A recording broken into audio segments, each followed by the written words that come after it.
Good morning. Namaskar. We will celebrate 75 years of our independence in another 10 days.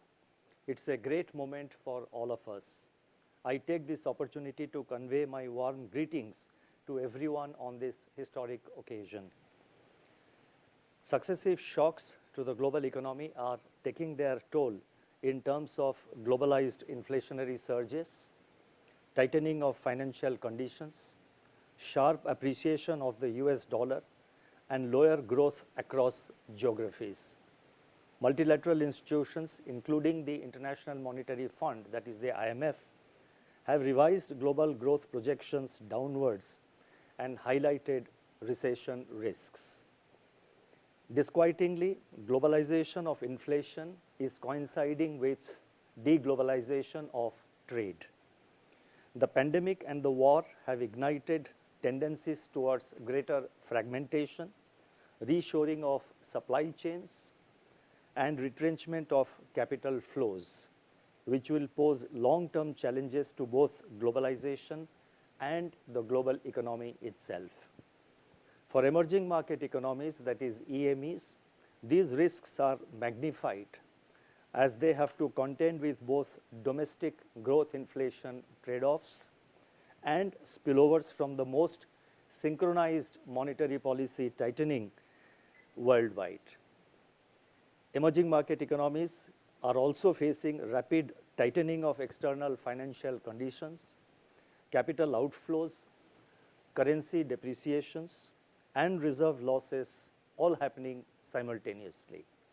Some of them are also facing mounting burdens of debt and default.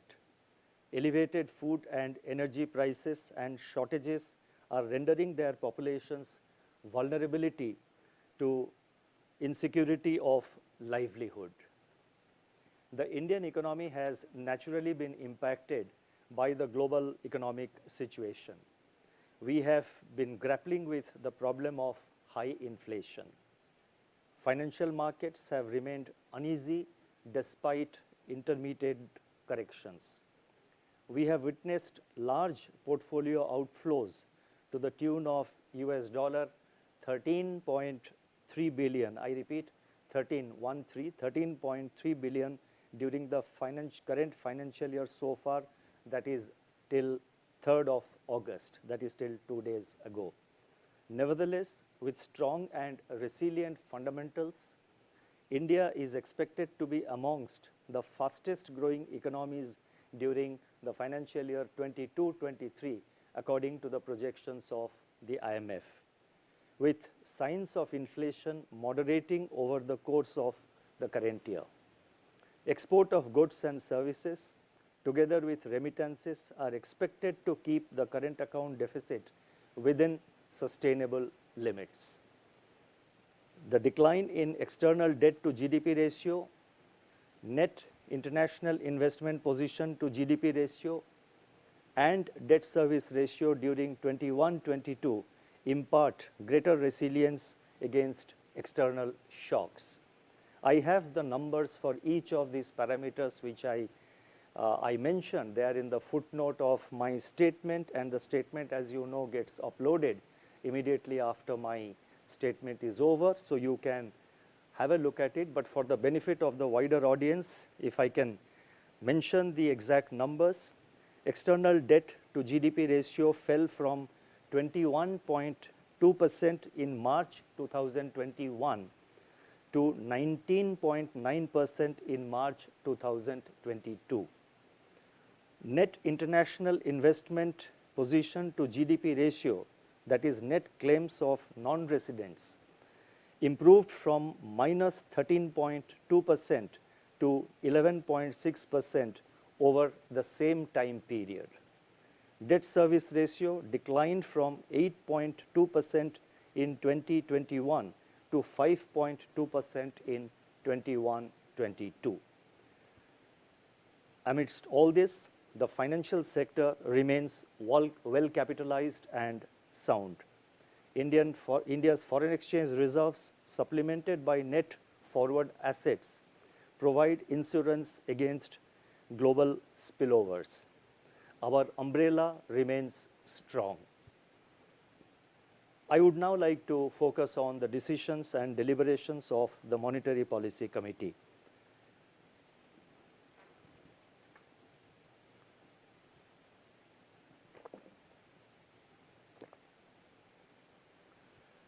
Against this background, the Monetary Policy Committee, that is MPC, met on 3rd to 5th August and reviewed the macroeconomic situation and its outlook.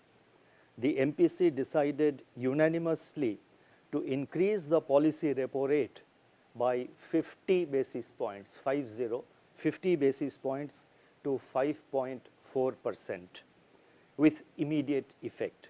Consequently, the standing deposit facility, that is SDF rate, stands adjusted to 5.15%, and the marginal standing facility, that is MSF rate, and the bank rate stand revised to 5.65%.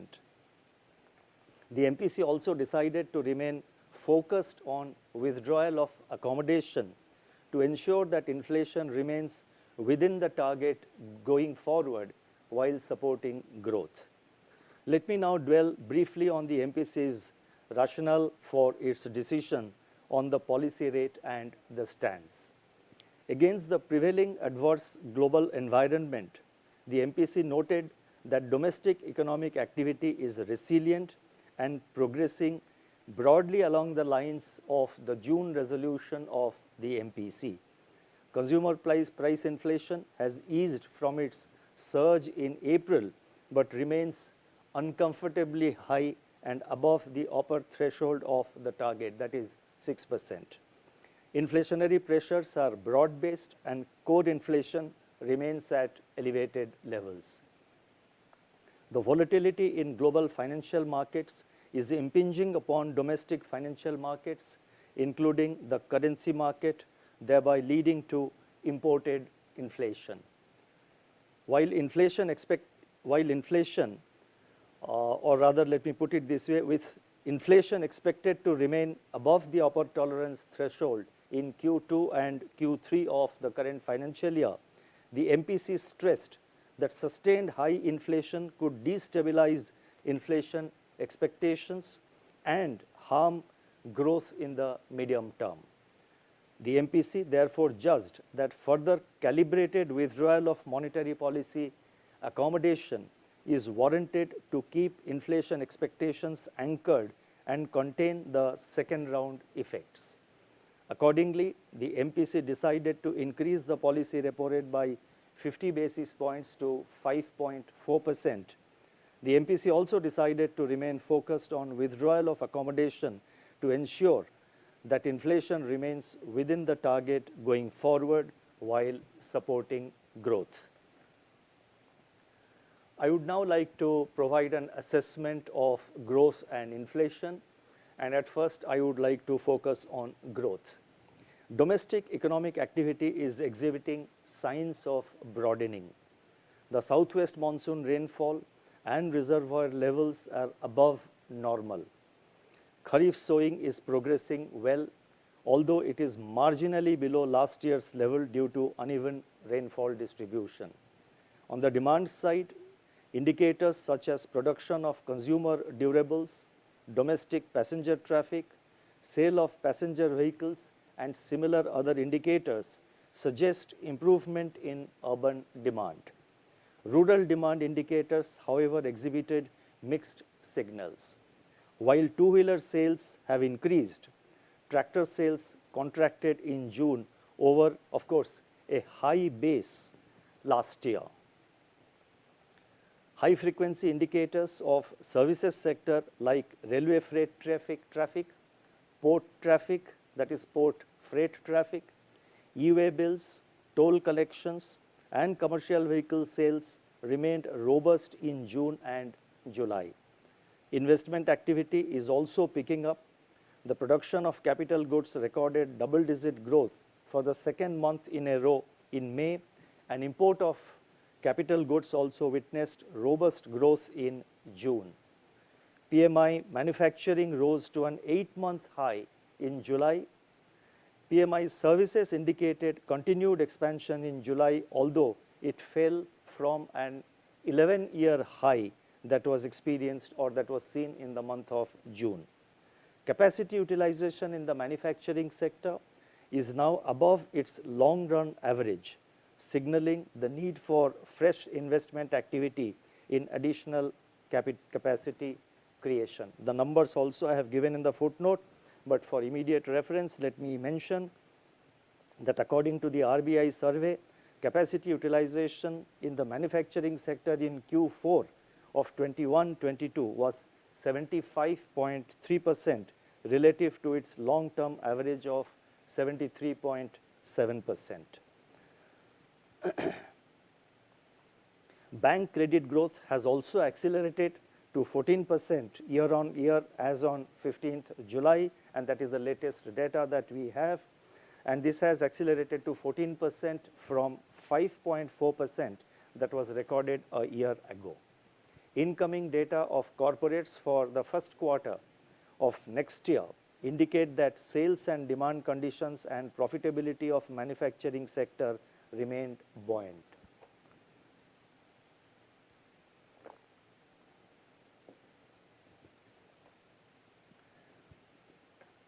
Looking ahead, a good progress of the southwest monsoon and kharif sowing would support rural consumption. Urban consumption is expected to benefit from the demand for contact-intensive services, better performance of corporates, and improving consumer optimism. The increase in capacity utilization, government's capex push, and large expansion in bank credit should support investment activity. According to our survey, manufacturing firms expect sustained improvement in production volumes and new orders in Q2 of 22-23, which is likely to sustain through the fourth quarter also. At the same time, the domestic economy faces headwinds from global forces, namely protracted geopolitical tensions, rising global financial market volatility, tightening of global financial conditions, and global recession risks. Taking all these factors into consideration, the real GDP growth projection for 2022-23 is retained at 7.2%, with Q1 at 16.2%, Q2 at 6.2%, Q3 at 4.1%, and Q4 at 4%, with risks broadly balanced. Real GDP growth for Q1 23-24 is projected at 6.7%. Now, there may be a question which of course will come in the subsequent press conference, but I think to remove any ambiguity even at this point of time, let me say that somebody might as well ask that in the Q3 and Q4 of the current year, the growth goes down to 4.1% and 4% in Q4, then suddenly it goes up to 6.7% next year. What is happening is that the base effect is at play, and the 4.1% and the 4% in Q3 and Q4 of this year are primarily due to base effects. We can explain in more detail during the press conference, which will come up at 12 p.m. Inflation. Now let me focus on inflation. June 2022 was the 6th consecutive month when headline CPI inflation remained at or above the upper tolerance level of 6%. Looking ahead, the inflation trajectory continues to be heavily contingent upon the evolving geopolitical developments, international commodity market dynamics, global financial market developments, and the spatial and temporal distribution of the southwest monsoon. Since the last MPC meeting, however, there has been some let-up in global commodity prices, particularly in the prices of industrial metals, and also some softening in global food prices. Domestic edible oil prices are expected to soften further on the back of improving supplies from key producing countries and government's supply side measures. The resumption of wheat supply from the Black Sea region, which happened a couple of days ago, if it sustains, could help to temper international prices of wheat. Supply chain pressures, though elevated, are on an easing trajectory. Further, the advance of the southwest monsoon is by and large on track, and Kharif sowing has picked up in recent weeks. The shortfall in Kharif sowing of paddy, however, needs to be watched closely. Although the huge buffer stocks that are available are, will provide some kind of moderating impact on possible inflation. Household inflation expectations have eased, but they still remain elevated. Incidence of unseasonal and excessive rainfall, if any, can impact food prices, especially the prices of vegetables. Greater transmission of input cost pressures to selling prices across manufacturing and services sectors may also create fresh price pressures. Moreover, persistently elevated cost of living conditions could translate to higher wages and further price increases, especially if pricing power of firms strengthen. Taking into account these factors and on the assumption of a normal monsoon in 2022 and average crude oil price, that is Indian basket of $105 per barrel, inflation is projected at 6.7% in 2022-23, that is the current year, with Q2 at 7.1%, Q3 at 6.4%, and Q4 at 5.8%, with risks evenly balanced. CPI inflation for the first quarter of next financial year 2023-24 is projected at 5%. The inflation trajectory is now poised at a decisive point. While there are incipient signs of a confluence of factors that could lead to further softening of domestic inflationary pressures, there remain significant uncertainties. In such a milieu, with growth momentum expected to be resilient despite headwinds from the external sector, monetary policy should persevere further in its stance of withdrawal of accommodation to ensure that inflation moves close to the target of 4% over the medium term, while, of course, supporting growth. A calibrated approach would provide sufficient flexibility to monetary policy in the current uncertain environment. I would now like to turn to liquidity and financial market conditions.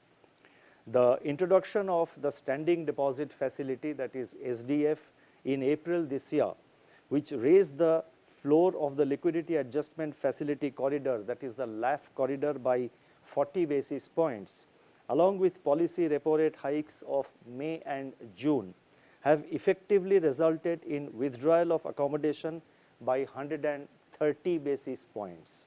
Consequently, the weighted average call rate, that is WACR, which is the operating target of monetary policy, has commensurately firmed up.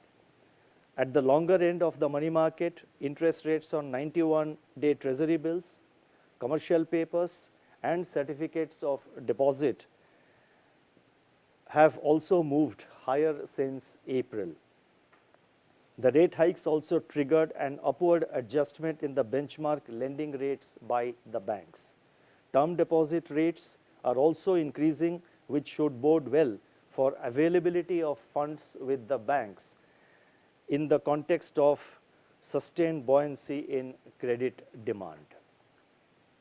Surplus liquidity in the banking system, as reflected in average daily absorptions under the LAF, both SDF and variable rate reverse repo auctions put together, moderated to 3.8 lakh crore rupees during June-July this year against 6.7 lakh crore rupees during April and May. In other words, what I am saying is that thanks to the efforts taken by the RBI to undertake the SDF measure, the VRRR measures, which you are familiar with, The surplus liquidity in the banking system has come down from rupees 6.7 lakh crore in April-May to 3.8 lakh crore rupees during June-July this year.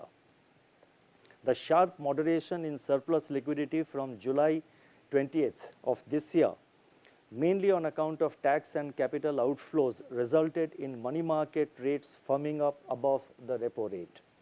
To alleviate the liquidity stress, the RBI conducted a variable rate repo auction of rupees 50,000 crore of 3 days maturity on July 26th. Going forward, and as indicated in my statement of February 2022, the RBI will remain vigilant on the liquidity front and conduct two-way fine-tuning operations as and when warranted. And the two-way fine-tuning operations will mainly be variable rate repo operation, that is VRR operations, and variable rate reverse repo operations, that is VRRR operations. In other words, we will do fine-tuning operations in both directions depending on the evolving and the prevailing liquidity situation. And these will be of different tenors depending on the evolving liquidity and the financial conditions. During the current financial year, that is till yesterday, August 4th, the US dollar, that is the index, that is the DXY, has appreciated 8% against a basket of major currencies. And I am now talking about our financial year, that is from 1st April this year.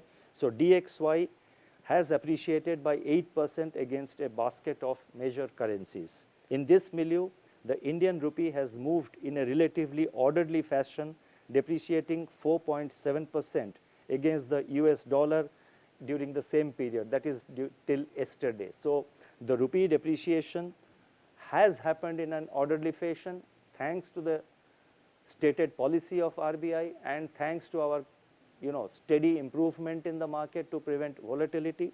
So rupee depreciation has happened in an orderly fashion, and rupee has depreciated by 4.7% against US dollar till yesterday, and it has fared much better than several reserve currencies as well as many emerging market currencies as well as many of our Asian peers. And as I started reading this statement, the rupee since this morning has appreciated, and I think the depreciation instead of being 4.7% would be a little lower, but we have to of course wait till the end of the day, and it is a continuing process that goes on. The depreciation of the Indian rupee is more on account of the appreciation of the US dollar than weaknesses in macroeconomic fundamentals of the Indian economy. Market interventions by the RBI have helped in containing volatility and ensuring orderly movement of the rupee. We remain watchful and focused on maintaining stability of the Indian rupee. The Indian financial system, as I mentioned earlier, remains resilient. This will help the economy in emerging out of the shadows of the pandemic and the impact of the war in Europe. While the banking system remains well capitalized and profitable, a deleveraged corporate sector augurs well for sustaining the economic recovery. I would now like to talk a little bit about the external sector. India's external sector has weathered the storm while navigating through the recent global spillovers. Merchandise exports grew in April to July, while merchandise imports surged to record high on the back of elevated global commodity prices. Consequently, the merchandise trade deficit expanded to US $100 billion in April to July this year. Provisional data, however, indicate that demand for service exports, that is services exports, especially in IT services, remained buoyant in the first quarter despite global uncertainty. Exports of travel and transport services also improved in the first quarter of this year on a year-on-year basis. From the external financing perspective, net foreign direct investments, that is FDI, at 13.6 billion US dollars in first quarter of the current financial year was robust as compared to 11.6 billion in first quarter of last year. So FDI inflows have improved from 11.6 billion US dollars in the first quarter of last year to 13.6 billion US dollars in the first quarter of the current financial year. Foreign portfolio investment, after remaining in exit mode during the first quarter, that is Q1 22-23, turned positive in July this year, that is July 2022.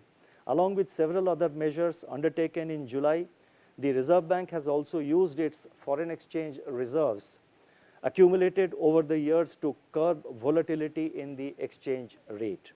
Despite the resultant drawdown from our reserves, India's foreign exchange reserves remain the fourth largest globally. I shall now announce certain additional measures, the details of which are set out in the statement on development and regulatory policies, which form the part B of the MPC statement, which will be uploaded in the website immediately after my statement is over. The additional measures are as follows. The first set of measures relate to regulatory measures, and that relates to standalone primary dealers, or SPDs. Standalone primary dealers, that is SPDs, have played an important role in the development of financial markets in India. Considering their potential in further facilitating financial market development, the following two measures are being announced for the standalone primary dealers. It is proposed to enable the standalone primary dealers to offer all foreign exchange market making facilities as currently permitted to Category 1 authorized dealers subject to prudential guidelines. This measure will provide customers with a wide set of market makers to manage their foreign currency risk. This will also increase the breadth of the forex market in India. The second measure in respect of the standalone primary dealers is that we have decided to permit standalone primary dealers to undertake transactions in offshore rupee overnight indexed swap market, that is rupee OIS market, with non-residents and other market makers. This measure will supplement a similar measure announced in February this year for the banks. These measures, that is the measure being announced today and what we have already announced for the banks, are expected to remove the segmentation between onshore and offshore markets. That is, I am referring to the OIS markets, and it will definitely, we do expect that it will improve price discovery. The second measure relates to managing risks and prescribing a code of conduct in outsourcing of financial services. The Reserve Bank has from time to time issued guidelines on managing risks in outsourcing of certain activities by the regulated entities. In view of the increasing trend of outsourcing, the framework for regulated entities to manage the associated risks need to be suitably strengthened. Therefore, to harmonize and consolidate the extant guidelines, a draft master direction on managing risks and code of conduct in outsourcing of financial services will be issued shortly for comments from stakeholders. The next measure relates to the Bharat bill payment system, that is BBPS, for processing cross-border, processing cross-border inward bill payments. Let me now spell out what exactly it is. The Bharat bill payment system is an interoperable platform for standardized bill payments. This has transformed the bill payment experience for users in India. Over 20,000 billers are part of this system, and more than 8 crore transactions are processed on a monthly basis. It is now proposed to enable this system, that is the Bharat bill payment system, to accept cross-border inward bill payments. I repeat, cross-border inward bill payments. This will enable non-resident Indians, that is NRIs, to undertake bill payments for utility, education, and other such payments on behalf of their families in India. This measure will greatly benefit the senior citizens in particular. The next measure relates to the credit information companies. The Reserve Bank Integrated Ombudsman Scheme has improved, which was introduced last year. This has improved the customer's grievance redress mechanism. The turnaround time of grievance redress under the Reserve Bank's Integrated Ombudsman Scheme has declined considerably. In order to make this system more broad-based, it has been decided to include credit information companies, that is CICs, under this framework of Integrated Ombudsman Scheme of the RBI. This will provide a cost-free alternative redress mechanism for grievances against credit information companies, that is CICs. Further, with a view to strengthen the internal grievance redress by the CICs themselves, it has been decided to mandate the CICs to have their own internal ombudsman framework. The next measure relates to setting up a committee on the MIBOR benchmark. The Reserve Bank has been taking measures to develop the interest rate derivative market in India. Such measures have led to diversification of the participant base and increased use of interest rate derivative instruments such as the Mumbai Interbank Overnight Rate, that is the MIBOR OIS contracts. In view of the recent international efforts to develop alternative benchmark rates, it is proposed to set up a committee to undertake an in-depth examination of the issues, including all relevant issues, including the need for transition to an alternative benchmark for MIBOR, and suggest the way forward. Now let me try and conclude. The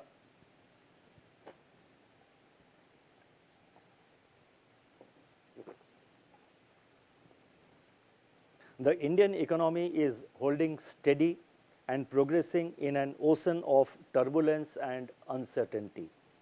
As we celebrate Azadi Ka Amrit Mahotsav, this is a moment of reckoning, reflection, and renewed resolve to work for the betterment of our economy. We in the RBI reiterate our commitment to maintain price and financial stability, to place our economy on a sustainable path of growth. Our actions have helped the economy to tide over a series of shocks in the last 2.5 years. We are seized of our role at this critical juncture and will persevere in our efforts to ensure a safe and soft landing. So it's now basically a whatever it takes approach going into a third year in succession. This is a moment to recall a quote from the father of the nation, Mahatma Gandhi, and I quote, "For me, the road to salvation lies through incessant toil in the service of my country and therethrough of humanity." Thank you. Namaskar.